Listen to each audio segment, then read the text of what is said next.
Fighter jet Jaguar 1979 में induct हुआ था। 40 साल से ज्यादा बूढ़ा हो चुका है। 45वें साल में चल रहा फाइटर जेट है। और तो और इस फाइटर जेट को रिटायर होने का अभी कोई भी आने वाले समय में प्लान नहीं है। कुछ मीडिया रिपोर्ट्स के अनुसार तो 2040 तक ये रिटायर नहीं होंगे।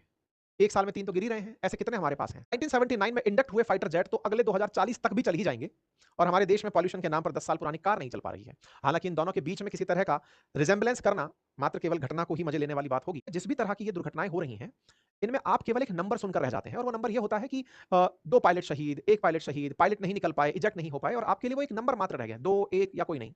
या फिर कहीं सिविल सिविल सोसाइटी के ऊपर उनकी वजह से कोई नुकसान नहीं हुआ। अभी भी इस न्यूज़ में खबर यही चलाई जा रही है कि साहब इन्होंने फाइटर जेट को किसी प्लेन एरिया में ले जाकर गिराया, अदरवाइज़ ये किसी ऐसी जगह पर गिर सकते थे जहां पर 2000 लोगों की इस वजह से मौत हो सकती थी।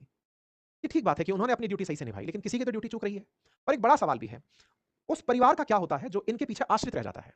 हमारे देश के तमाम सैनिक जो हमारे देश की सुरक्षा के लिए अपने सीने पर गोलियों को या फाइटर जेट्स में इस तरह से क्रैश को या फिर रेस्क्यू मिशन में समुद्र के अंदर अपनी जान दे देते हैं देश के लिए, उनके परिवारजनों का क्या होता है? आप में से कुछ लोग कहेंगे इसका ख्याल रखती है, तो क्या वाकई में ऐसा होता है? क्या पैसे से आप किसी व्यक्ति की कमी को पूरा कर पाते हैं?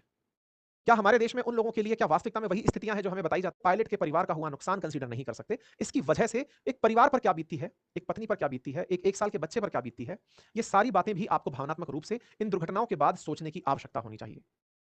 23 साल के हैं, बहुत सी उम्मीदें हैं, लेकिन वो उम्मीदें कहीं खेत में बिखरी पड़ी हैं। ऐसी घटना अप्रैल 4 2025 में भी हुई थी। ये घटनाओं में काउंट हो रही हैं। सिद्धार्थ यादव नाम से हमारे एक और पायलट थे। गुजरात जेट क्रैश के अंदर वो ऐसे ही शहादत को प्राप्त हुए। जगुआर इस समय दुनिया के किसी भी देश में यूज में नहीं लिया जा रहा है।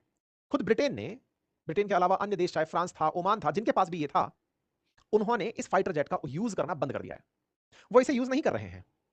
आप जानकर के आश्चर्यचकित होंगे कि वर्ष 2018 में हमने 40 ऐसे रिटायर्ड हुए जगुआरों को अपने कब्जे में लिया दुनिया भर से, ताकि हम अपने जगुआर में अगर कोई सामान खराब हो जाए तो उसे बदल लें। रिपोर्ट्स है कि 2018 में हमने ऐसे 40 फाइटर जेट्स को प्रोक्योर किया जो रिटायर्ड थे।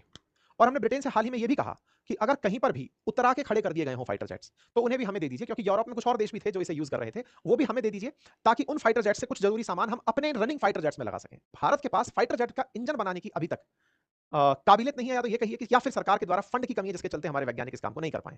दुनिया के चुनिंदा देश, लगभग 4 ही देश के नाम लिए जाते हैं। चाइना भी अभी तक फाइटर जेट का इंजन नहीं बना पाता है। यही लोग फाइटर जेट का इंजन बना पाते हैं। इन्हीं के इंजन से आप काम कर पाएंगे। हम इंतजार में हैं।